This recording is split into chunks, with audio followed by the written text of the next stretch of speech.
Success isn't just about money. It's about winning in every area of life. Welcome to the Larry Hulsey podcast, where we dive into leadership, business, personal growth, investing, and family so you can prosper the way God intended. I'm Larry Hulsey, and each episode will bring you the wisdom, strategies, and motivation to help you level up in every part of your life. So if you're ready to grow, lead, and succeed, let's get started. Hey, how's it going? Welcome to the Larry Hulsey podcast. I'm Larry Hulsey, and I'm excited to talk to you today. We've been going over, in our last few podcasts, we've been going over the 17 Principles of Success by Napoleon Hill, okay? So if you don't know who Napoleon Hill is, you haven't listened to my podcast, okay? So maybe you're just coming in on this is the first time, but he wrote a book called Think and Grow Rich. Highly recommended, and in fact, one of my mentors only recommended 3 books in every seminar he ever did. His name is Jim Rohn, and he recommended the Bible, he recommended Think and Grow Rich, and he recommended The Richest Man in Babylon. Those are the 3 books that he recommended that helped make him who he was.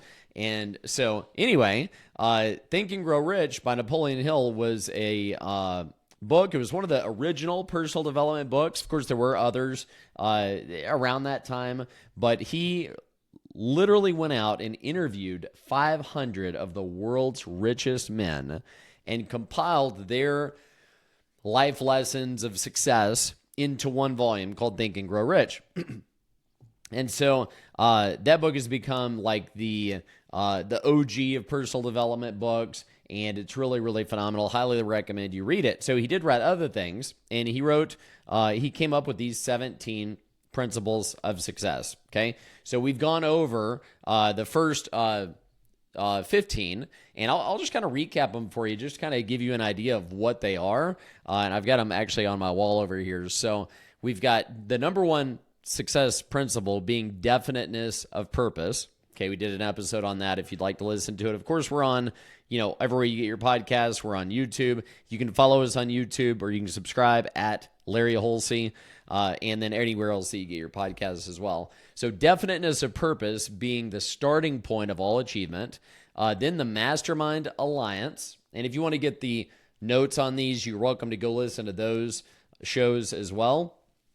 So we have the Mastermind Alliance, we have Applied Faith, Going the Extra Mile, Enthusiasm, Positive Mental Attitude, Teamwork, Pleasing Personality, Accurate Thinking, Creative Vision, Personal Initiative, Controlled Attention, Self-Discipline, Learning from Adversity and Defeat, Maintenance of Sound Health, which was the last one we did, and then you have Budgeting Time and Money, and then the last one will be Cosmic Habit Force, which is a pretty exciting one. So anyway, so that's where we're at. So we're on budgeting time and money, okay? And this is a really important thing to pay attention to because, listen, every person on the planet has an equal number of hours per day. Okay, everybody's got 24 hours a day to work with. And the difference between someone who's achieving at a high level or not is really what they're doing with those hours. How effective are they with those hours? In fact, Jim Rohn said that it's not, he said it's what you, what did he say? Wow, you notice sometimes I do this. I don't know if you know it. If you've listened to my podcast very much, you probably know I have ADD. Okay, and sometimes I get like I hit a rabbit over here or a rabbit over there, or sometimes I'm in the middle of saying something, I'm like, what was I talking about exactly? Or what was my point here? But hey, listen, that's just who I am. That's how I am. So anyway, he said it's what the value is what you get from the hours. So it's not the number of hours you put in to work, for example. It's not about the number of hours you put in. It's about the value you get from the hour. So it's what value can you extract from each and every hour. And some people are achieving at a very high level because they're extracting more value out of each and every hour than someone who's performing at a low level, okay, for example. So anyway, okay, so whenever we talk about this, you got to really do some self-analysis and really look at, okay, how am I how am I doing in these areas? How am I budgeting time and budgeting money? And I think budgeting time is even more important than budgeting money, because money you can make more of.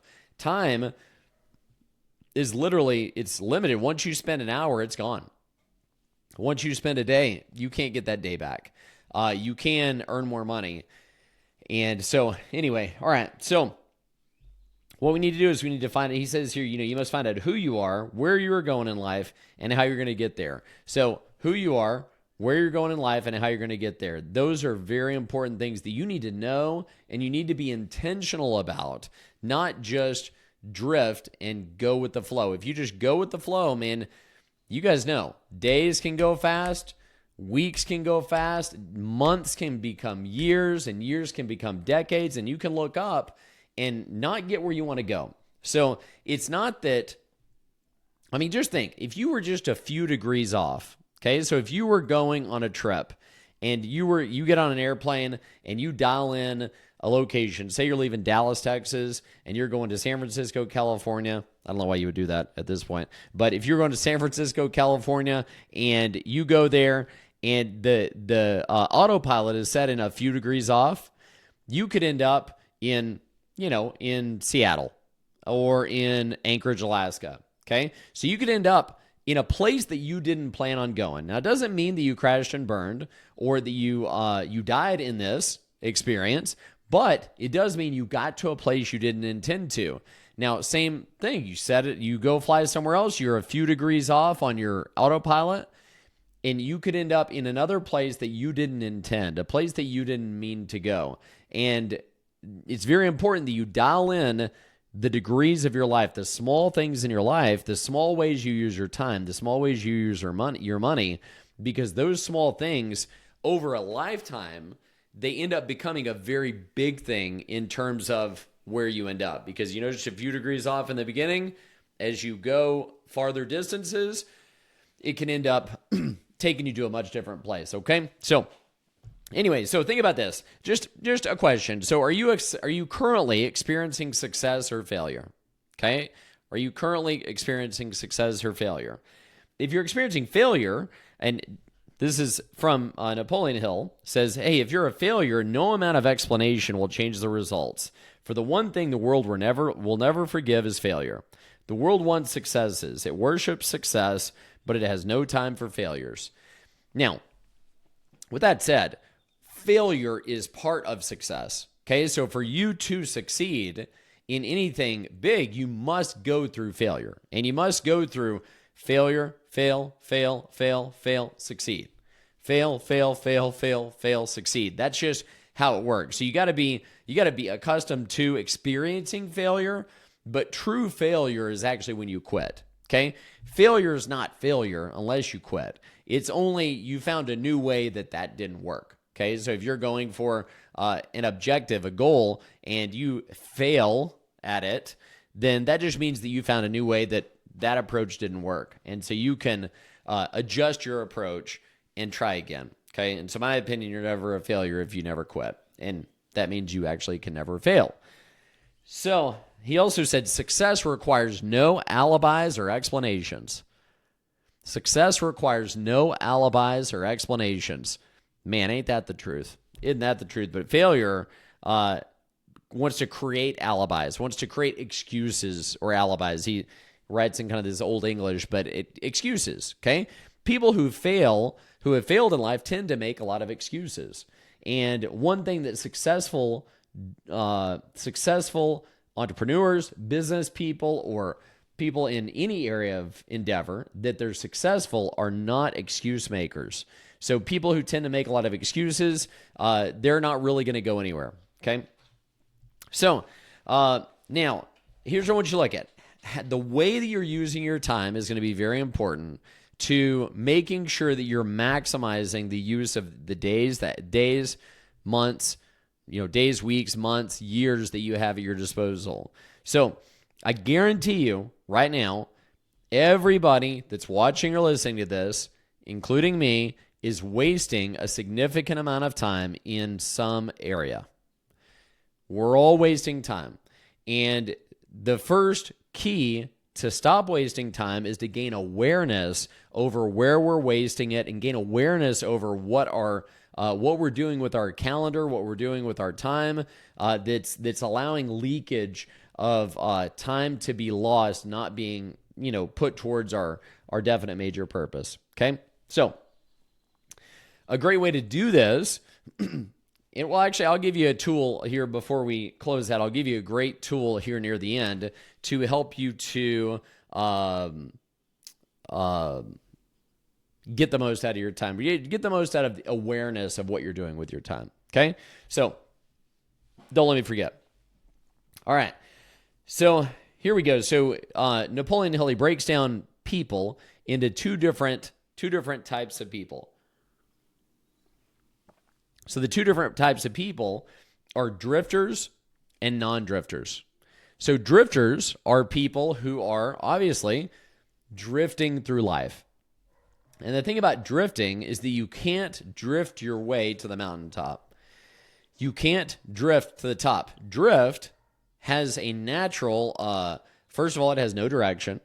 Okay. Second of all, it has a natural pull downwards. You think drifting down a river stream or drifting in the ocean, it has no propulsion, it has no direction. It's just wherever the wind takes you, that's where you go.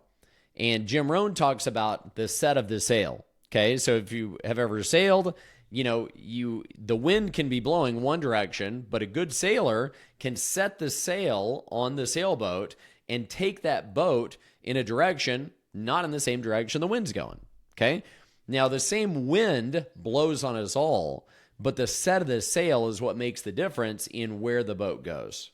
Okay? So we're all at liberty to set our sail, and that means set our mental attitude, our daily habits, or the way we manage our time. All these habits of success that we've been talking about are all there for the taking. And man, keep in mind, guys, I'm preaching to myself here when I'm talking about these things. I don't by any means have these things licked. Okay, I've got a certain level of success, but there's other people out there that are a whole lot more successful than me in my own company, in my own business, and in other endeavors. So as I'm teaching you guys this information, guess what? I'm getting the most out of it because this is reinforcing to me things that I need to do for myself to get better. So this is very valuable for me. So I appreciate you letting me do it. All right. So drifters and non-drifters. Okay. So drifters, they are not going anywhere. The non-drifter is the one who's going to win in this world, who's gonna make things happen, who's gonna have a great experience in this world. Okay, so a non-drifter, somebody who doesn't drift, is a leader in his occupation, and he has a definite plan for his plans. He has a definite plan for his purpose in life, and is busily engaged in carrying out the plan. So the non-drifter has a definite major purpose, and he's busy engaging in a plan of action to make that happen. So he's got a purpose, he's got a plan. Doesn't have to be the best plan because the plan can be modified as you go, and he's busily engaged in going towards that, building that definite major purpose. Okay, so the non-drifter thinks his own thoughts and assumes full responsibility for his life. So if you look at the drifter, the person who's drifting tends to make excuses. They don't assume responsibility. They blame. They complain. They lay their results in their life at others' feet. Okay, but the non-drifter, they take full responsibility with no excuses about where they're going in life. So the non-drifter expresses action through definiteness of purpose. All right, so he also follows the habit for the non-drifter of going the extra mile in everything that he does. The non-drifter goes the extra mile. The drifter stops short and does not go the extra mile. Okay, he uses personal initiative. He controls all of his habits of thought and of action through the strictest of self-discipline. This is what we talked about. This is what we talked about, the 17 principles. The non-drifter uses the 17 principles to his advantage. Okay? So, all right. So where do you want to avoid drifting? Okay, because it's very easy to drift. Golly, how easy is it to drift off track and to just fall into habits of drifting and not being intentional. It's so stinking easy, especially today. Man, we all have these little drift creators right here in our hand. This is a little drift creator because this thing can give you a notification. It can give you you got social media on here. You've got access to the world. You've got all these things that they could cause you to drift.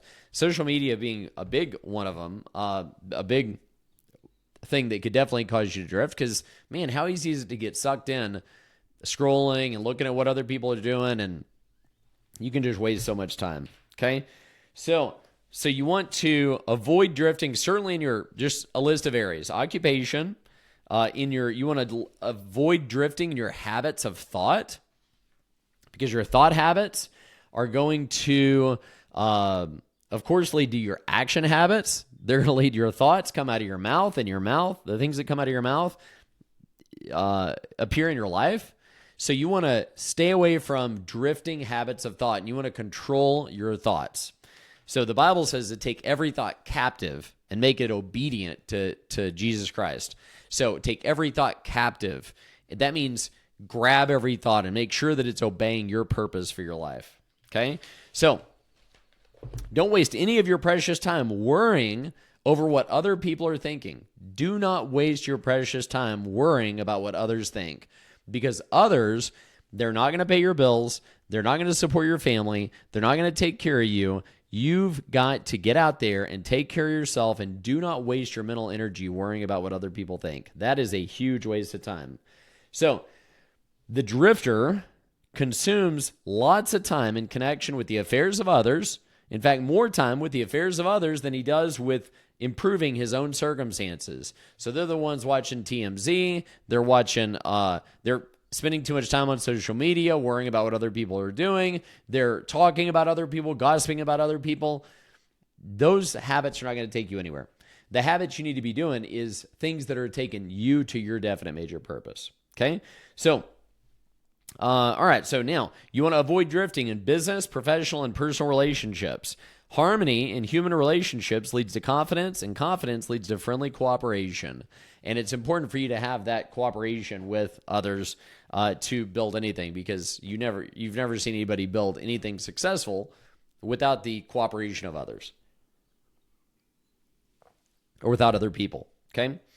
So time and human relationships are the two most important realities of life, according to Napoleon Hill. Okay? All right. So let's talk about this. You don't want to drift in areas of your health and your habits of health. So it's interesting that, when it comes to health, the average man or woman out there probably pays more attention to their car than they do to their own body. And your body is the only vehicle you have to navigate this world. You only get one of them. And if it breaks down, man, it's a lot harder to build it back once you broke it down than to just keep it healthy. Okay? So the drifter is a combination of indifference, indecision, confusion, and irregularity of habits of both thoughts and deeds. Therefore, anything can happen to him, and most things which he does not desire do happen to him because he has no organized plan for avoiding them. Oh my gosh, let me read that again. The drifter is a combination of indifference, indecision, confusion, and irregularity of habits of both thoughts and deeds. Therefore, anything can happen to him, and most things that he doesn't desire do happen to him because he has no organized plan for avoiding them. Wow. Okay? Dude, don't be a drifter. Okay, so you don't want to drift in the area of religion and the area of spare time. Spare time, how you use your spare time, very important, because if you've got 8 hours a day for sleeping, 8 hours a day for working, 8 hours a day for spare time, that 8 hours of spare time, that is your advancement opportunity. And how you spend that 8 hours is going to make all the difference in how your life turns out.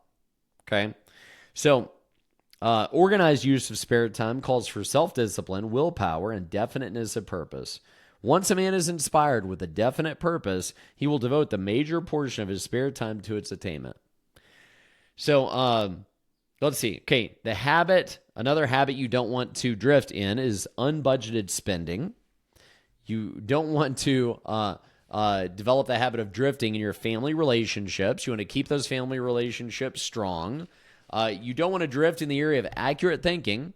Okay, so you want to maintain accurate thinking, because the drifter is what Napoleon says. The drifter has an opinion on almost every subject, but he seldom takes the time to procure accurate information concerning the subject. So you can have all kinds of opinions. You guys have heard, opinions are like armpits. Everybody has them. Okay. There's maybe another A word that you've associated with that, but we'll stick with armpits. Okay. All right. So you don't want to drift with yourself and your job. And he discusses how a lot of workers waste their time and the time of their employers by having the wrong, several ways. Here's the ways employees or workers waste time. They have the wrong kind of mental attitude toward themselves, one another, and their supervisors. They waste time by rendering a poor quality of service. They waste time by rendering an inadequate amount of service. They waste time by permitting jealousy and unnecessary friction among themselves. Okay? Backbiting, infighting is just a waste of time. They waste time and reduce their value to their employers by carelessness in handling of tools and materials. And that's just a list of a few of the ways that people waste time for themselves, their companies, their employers, or from their own business. Okay? So, another quote that he said here is, the man of decision cannot be stopped. The man of indecision cannot be started. I'll say it again.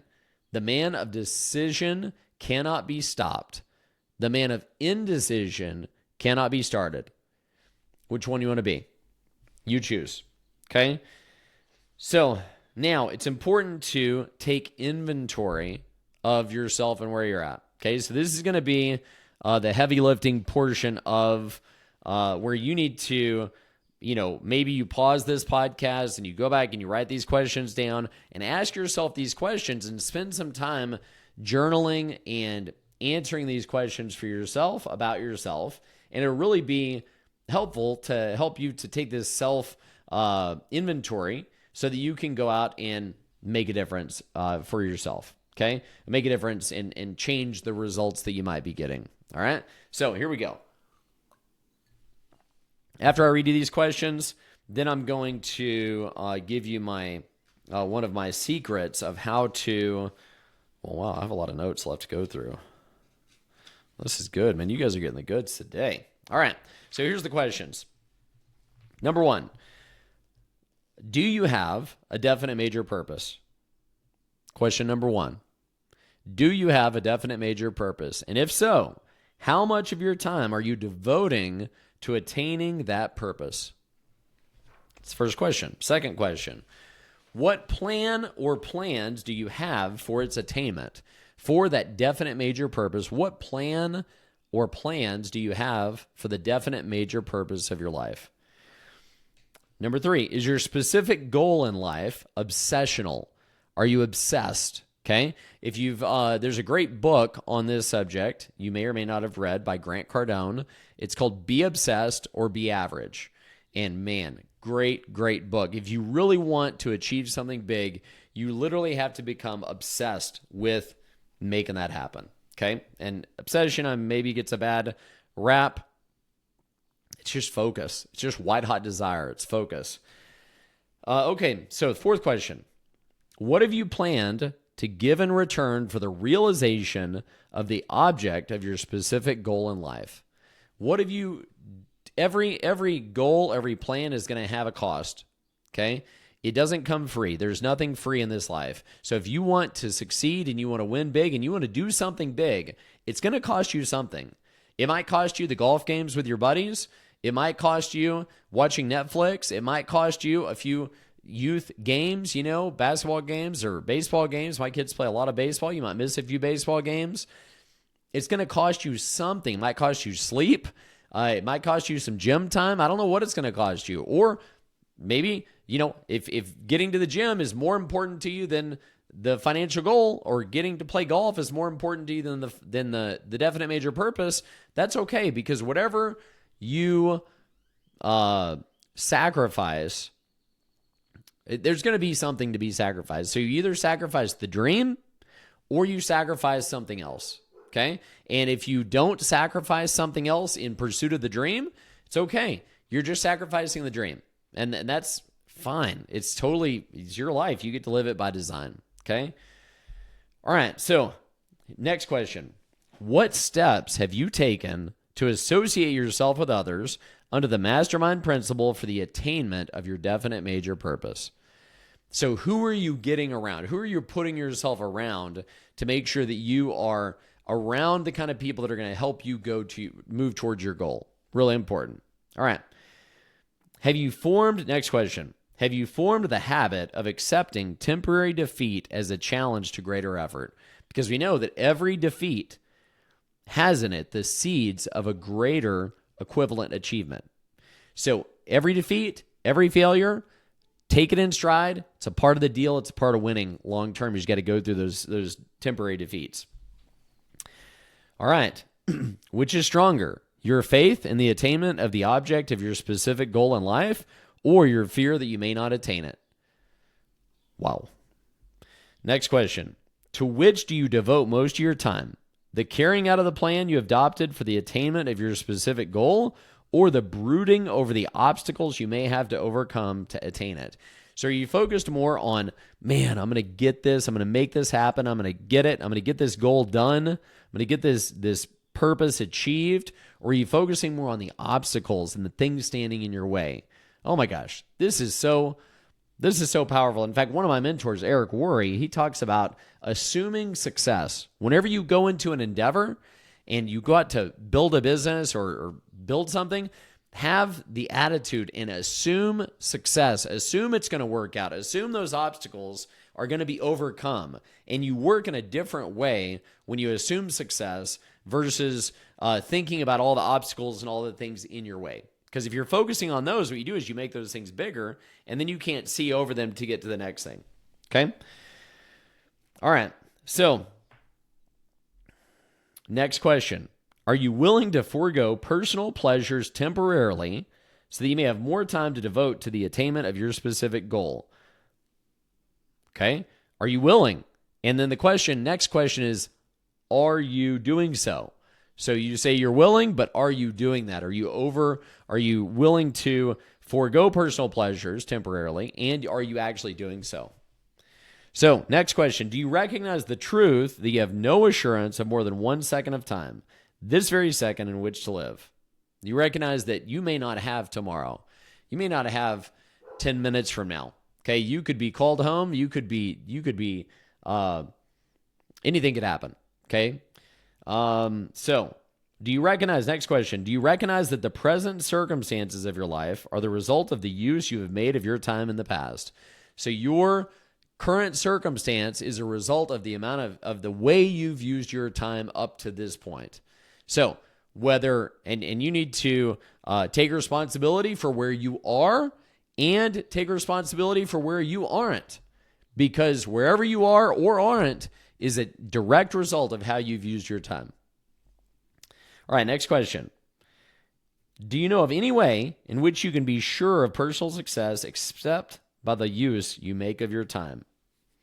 I don't think I do. Okay, next question. Do you believe you will ever succeed by luck or by some unexpected good fortune which is not related to your own thoughts and deeds?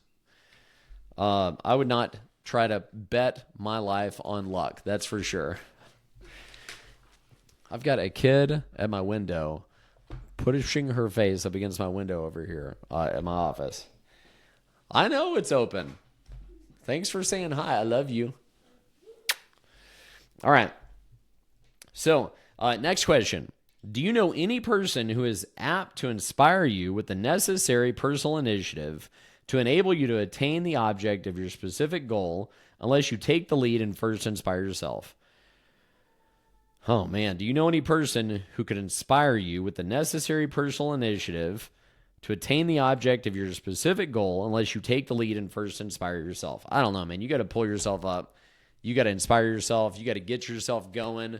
You got to do whatever it takes to get yourself going and just go, okay? When you're overtaken by defeat, do you analyze its cause and determine why it happened, or do you look for some excuse to explain it away? I'm going to say that one again. When you are overtaken by defeat, do you analyze its cause and determine why it happened? Or do you look for an excuse that you can blame it on? Eesh. That's good. That's a good question. Okay. All right. Next question. Do you believe there's a natural law through the operation? Do you believe there's a natural law that causes every individual to benefit or suffer from the results of his own thoughts and deeds? I believe that. Okay. Are you accepting a part of the philosophy and rejecting other parts, or are you applying the entire philosophy according to the instructions given in all your thoughts and deeds? Okay.